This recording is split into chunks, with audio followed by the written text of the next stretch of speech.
Ayun nga, okay. So, paalala lamang po sa lahat po ng aking mga suki doon sa mga ating cash or installment na gold. Ayan. Doon po sa mga sa aking mga suki, weekly lang po ang luwas natin doon ha. Weekly lang po ang pagkuha ng mga order.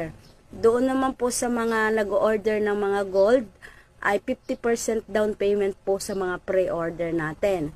Doon sa mga on-hand naman, ay pwede po kayong mag-COD doon. Meron po tayong Shopee, meron po tayong TikTok. Ida-download nyo lang po ang TikTok. Kung wala pa kayong TikTok, pwede po kayong magpa-invite sa amin. So, invite po namin kayo. Ayun, doon sa mga cash or installment, sa cash kasi, syempre mas mura ang presyo. Sa installment, mas mataas ng konti. Kasi syempre, depende po yon sa presyo doon sa